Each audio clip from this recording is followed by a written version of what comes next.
Sa pagpapatuloy sa pagdinig ng Kamara kaugnay pa rin sa controversial confidential funds ng OVP na pinamumunuan ni VP Sara Duterte, nasupalpal at napahiya si Attorney Zulaika Lopez dahil sa mga badat at matitinding katanungan sa kanya ng mga kongresista. At nang maipit na siya, isa-isa na niyang isiniwalat ang mga pangalan na nauugnay sa confidential funds. Dito, halos mautal-utal at halos hindi na siya makasagot sa mga katanungan, bagay na pinaniniwalaan ng mga mambabatas na may tinatago ito sa publiko. Ginisa naman sa kanyang sariling mantika si Attorney Lopez matapos ibinandera ang mga ebidensya na magpapatunay na pumirma si Lopez sa mga naturang dokumento. Kaya tanong sa kanya ni Representative Suarez, asa na nga ba ang 612 million pesos? Marami rin ang naniniwala na hindi nagsasabi ng totoo si Attorney Zulaika Lopez. Panuurin, pakinggang mabuti at kayo na ang bahalang humusga.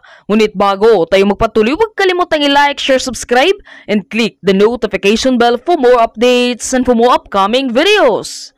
Maraming salamat! Okay, now Ms. Lopez, Gina Acosta works directly under you. Is that correct? Your Honor, Ms. Gina Acosta is one of the employees. No. My under question the is, office of the she Chief works of Staff. under you? Under the office of the Chief of Staff, Your Honor. Yes, so you have management control, supervision over her? In certain cases, Your Honor, because she acts as the supervising. No, Miss Lopez, Attorney Lopez, you know, something na I've been noticing about the way you've been answering. Oh, yes. You've been very selective and evasive. You know, just categorically just say, because I'm starting to believe na you're trying to paint an image of a chief of staff that's not actually the role of a chief of staff. I've worked with many chief of staff, and chief of staffs have full control, knowledge, and information about what happens internally and externally in every office. But parang dito sa lagay mo, hindi yata ganon. So anyway, my question is, Gina Acosta works under you o hindi? Yes. Okay. She answers to you, yes or no? Yes, Your Honor. So if she answers to you, she's the SDO, therefore, you would know about her activities, her responsibilities, and duties as the Special Disbursement Officer. No, Your Honor. No. I was not the person who designated her, Your Honor. No. That's not my question, Attorney Lopez. My question is, she works under you, you confirmed. You manage her, yes. Now, my question is, Attorney Lopez, Gina Acosta, you confirm that she works under you. That is correct? She works with the office of the Chief of Staff. Yes, and you are? The Chief of Staff. There you go, right? Now, because she works under you, you supervise her activities, correct? Certain activities, Your Honor.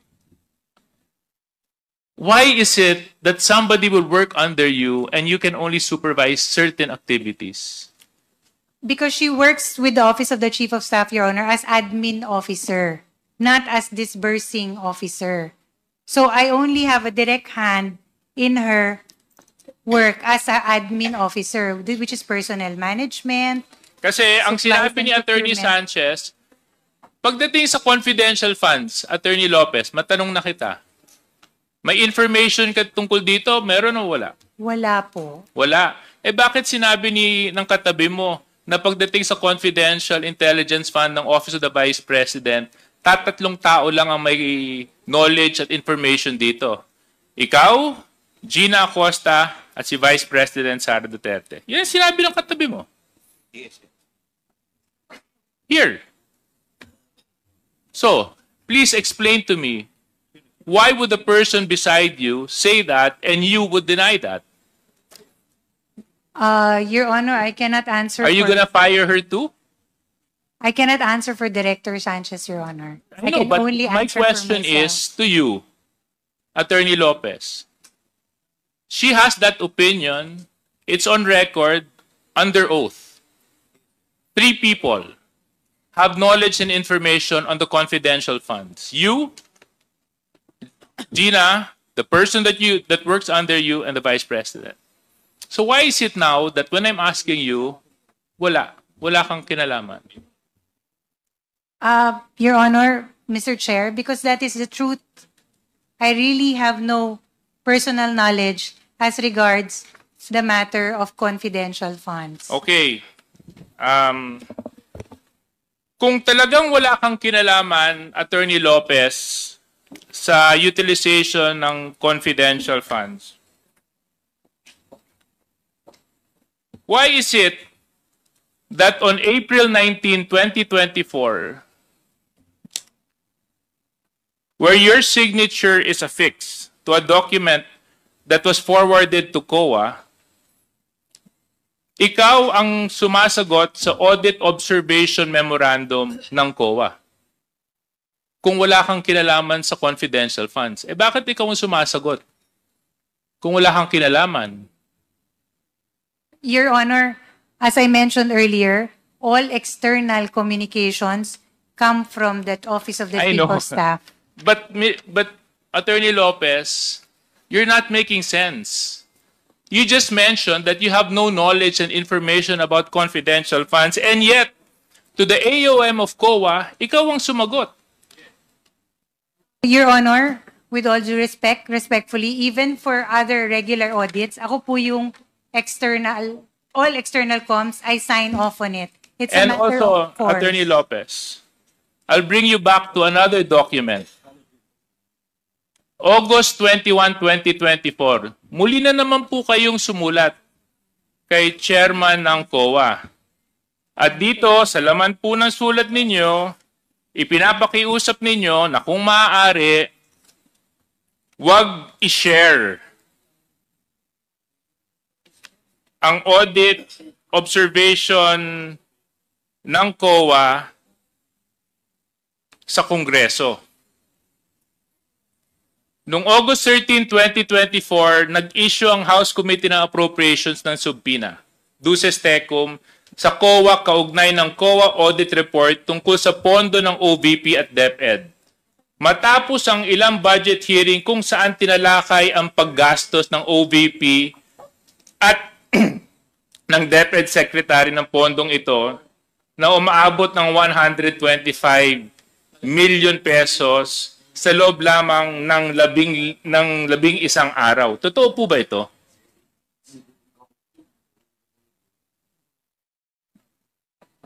Your Honor, I'm sorry, I did not catch the question. Respectfully, may you please repeat? I'm sorry. Attorney Lopez, nag-issue po kayo ng sulat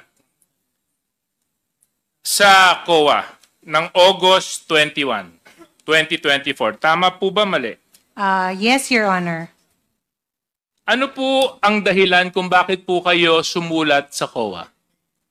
I understand during that time, Your Honor, there was a subpoena issued to the Commission on Audit for the release of certain documents pertaining to the ongoing audit of some transactions of the Office of the Vice President. So ang dahilan kung bakit po kayo sumulat sa COA ay upang pigilan ang COA mag-release ng kanilang audit report and other related documents tungkol sa utilization ng confidential funds ng OVP at ng DepEd.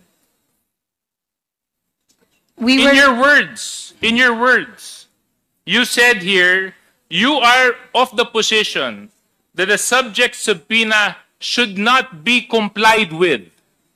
Is this correct? Your Honor, Is this correct? It's a yes or no, Attorney Lopez. Is this correct? Were these the words you affixed on your letter?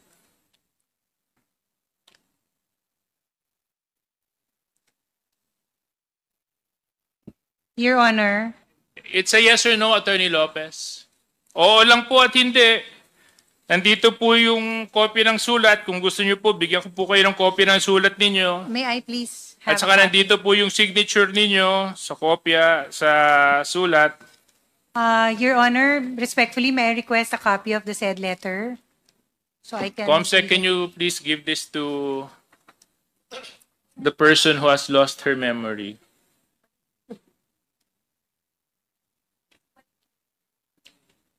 Can you just confirm this letter?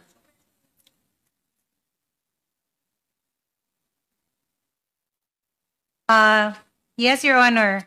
Okay. Indicated in Anyway, the second Comsec, can I have paragraph. my copy back?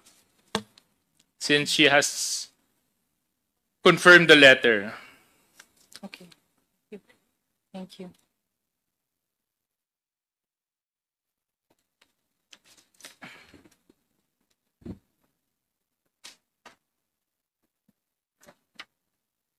When you issued this letter, Attorney Lopez, did you act on your own volition? Yes or no? No, Your Honor. Hindi. Hindi kayo nag-iisa. So sino ang kasama ninyo nung ito po ay inyong ipinarating sa Commission on Audit na hindi dapat sila sumunod sa subpoena duces tecum ng Kongreso? Your Honor, this was a matter I consulted with Mr. Lemuel Ortonio. Kayong dalawa lang. Yes, Your Honor, for the matter of the requesting COA. So, ang sinasabi mo, walang alam si Vice President tungkol dito? Your Honor, it was a letter that Ma'am, it's a yes or no. Let's not make life difficult. May kinalaman ba ang Vice Presidente sa sulat na ito? Oo, hindi. Opo, yes. So, she knew about the letter. Correct. Yes, Your Honor. Before you signed off to it and sent it to COA, correct? Yes. So, kayo po ba, Attorney Lopez, kasi ang dating po sa amin nito ay, una, hindi nun nire-respeto yung subpoena authority ng Kongreso. Pangalawa, parang sinusupil nyo yung karapatan ng mamamayan malaman kung paano ginagamit ang pondo ng mga ahensya na pinagkakatiwalaan ng mamamayan.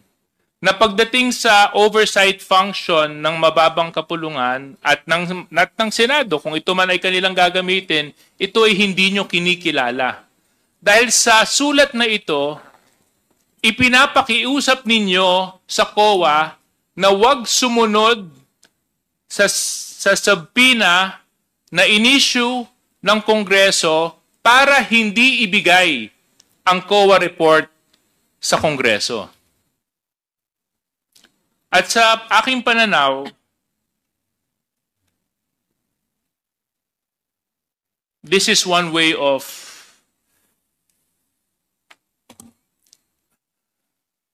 how do you explain it, Congressman Zia? You're good in explaining. Of covering the truth.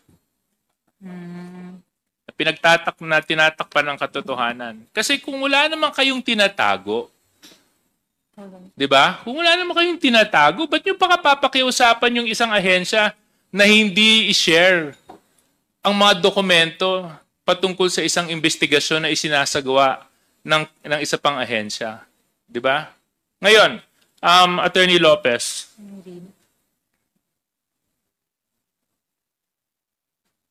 dahil sa sulat na inalabas ninyo, at inamin nyo rin naman na ikaw, si Mr. Ortonio, tama po ba? At ang ating Vice Presidente, ang may alam tungkol sa sulat na ito. Hindi po ba kayo naniniwala na karapatan ng taong bayan malaman ng kung paano nyo po ginastos ang pera na ipinagkatiwala sa inyo? Your Honor, may I answer? Please answer. Mr. Chair, thank you.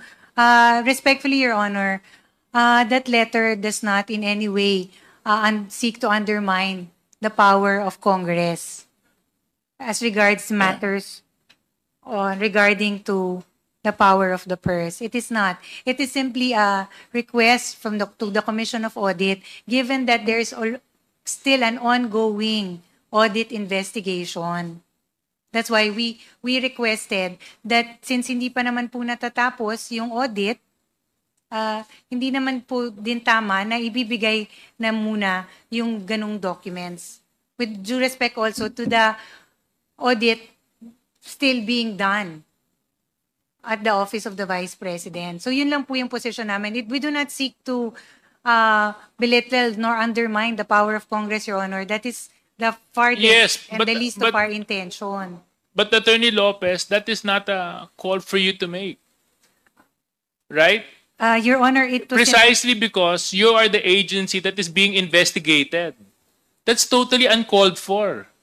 You're asking another agency not to cooperate with Congress when an ongoing investigation is happening.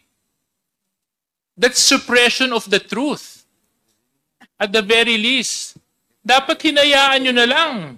Di ba? Kung wala naman kayong tinatago, pwede nyo naman po ipaliwanag yun dito pag nag-hearing na tayo. Kasi nandito po sa sulat ninyo, parang pinipigilan nyo yung COA at pinapakiusapan nyo na huwag nyong ibigay. Nasa palagay ko po ay hindi po tama. Hindi po tama sa maraming aspeto ng pagtingin at pananaw. Kasi maaaring tama ang sinabi ninyo na hindi pa kumpleto yung pagsusuri na ginagawa ng COA, but that's not your call to make. That's COA's call to make, which they have emphasized many times while they've been here. But for this letter, Attorney Lopez, mukha po kasing talagang ayaw niyong malaman ng taong bayan kung paano niyo po ginastos yung 612 million pesos na confidential funds ng Office of the Vice President at pati po ng DepEd. Your Honor, Mr. Chair. Wait, I'll get to you, Attorney Lopez. Okay. So ngayon, Attorney Lopez, are you still of the position that you have no knowledge about these confidential funds? Yes, Your Honor. You have two documents here that you signed off. One, questioning not naman questioning, na pinapaliwanag mo yung AOM ng COA. Signature mo ang naka-affix doon. Number two, another letter addressed to COA na ipinapakiusap mo sa COA na wag munang ibigay ang audit observation sa Kongreso. That's your signature. Am I correct, Attorney Lopez? That is correct, Your Honor. And you are still expecting that the committee will believe you na pag sinabi mo hanggang ngayon wala ka pa ring alam maski 2 beses ka nang sumulat sa COA tungkol sa confidential fund.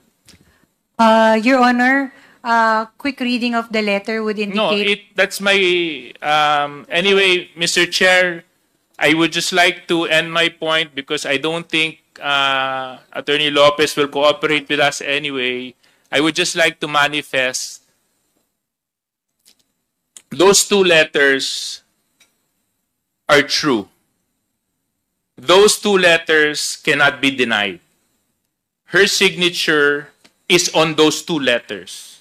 Those 2 letters are both addressed to the Commission on Audit. One, intent of the letter, ipinapaliwanag yung audit observation. Pangalawang sulat, ipinapakiusap sa COA na huwag i-share at ibahagi ang audit observation sa Kongreso. So napakahirap pong paniwalaan ng isang taong nakapirma sa 2 sulat na yan ay walang kinalaman patungkol sa isyong kanyang ipinapakiusap sa Commission on Audit. No one in their right mind, Mr. Chair, will affix their signature in a document that they do not have any knowledge of. Abogado po kayo, Attorney Lopez. Kung ako nga, pipirma lang sa dokumento, inaaral ko muna kung anong nilalaman. Ito pa. POA. Dito pa, pera ng taong bayan. Sorry, Mr. Chair. Mr. Chairman. Thank you, Deputy Speaker Jay Suarez. Mr. Chair. Respectfully, Before I Mr. Chair. recognize Congressman Sia and Respectfully, Oh, Mr. you want Chair. to answer? yes, you want to respond? Yes, Your Honor. Okay. As regards the matter of the writing to the Commission on Audit, as regards the subpoena, we recognize the authority and the power of the Commission of Audit, Your Honor, as to all matters pertaining to audit, which is why we wrote to them. That was just our request on the end of the Office of the Vice President. And as regards the matter of explaining or explanation sent as to the AOM, those are matters, Your Honor, that, as I mentioned earlier, external communications fall under the Office of the Chief of Staff. The matter as to the preparation, etc., as long as it's in good compliant with form, those are matters that I sign off to as a matter of course. Hence the two letters, Your Honor. Thank you. Thank you, Attorney Lopez. Yes, Senior Deputy Speaker Don Gonzales, you're recognized. Thank you, Mr. Chairman. Attorney Zulaika Lopez, ma'am, kanino nagre-report si Gina Acosta at Edward Pajarda when it comes to confidential funds po? Your Honor, I am not privy to that information. Although you are the Chief of Staff, ma'am, hindi mo alam yun. Yes, I am the Chief of Staff, but I have a certain role. It's, as mentioned earlier, Your Honor, Mr. Chair, in the Office of the Vice President, parang compartmentalized siya. We only perform certain functions. And my area of expertise is actually operations, Your Honor, for our socioeconomic programs. Yes, ma'am, but you have been with Gina Acosta since you were the city administrator of Davao. Tama po ba? That is correct, Your Honor. But Gina Acosta holds confidential funds. Tama po ba? She is the SDO. So does that mean that the Vice President trusts her more than you, ma'am? But you are the Chief of Staff. Your Honor, I cannot presume to answer for the Vice President and as to who she trusts. If I am the Congressman, I have my Chief of Staff. Of course, I will call first by Chief of Staff. Everything, malalaman ko po yun. Kaya, on Gina Acosta, parang pinagtitiwalaan po si Gina Acosta, the new, ng ating Vice President. Tama po ba? Again, Your Honor, I cannot answer for the Vice President if she will trust another person more than she trusts me. I cannot answer that. Did Gina Acosta ever coordinate the confidential fund with you, ma'am? No, Your Honor. So she kept everything confidential fund and did not clear to you, ma'am? No, Your Honor. She did not provide me. She does not report to me on matters Parang hindi kapapaniwala Like that. po yun, ma'am.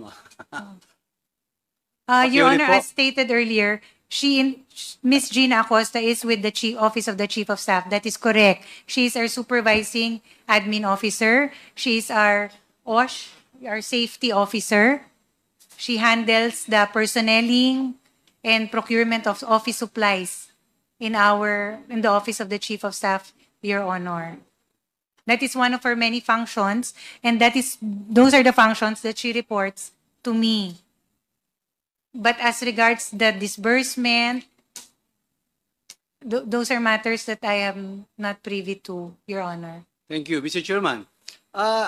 Attorney Lopez, can you tell us your working relationship with Miss Gina Acosta?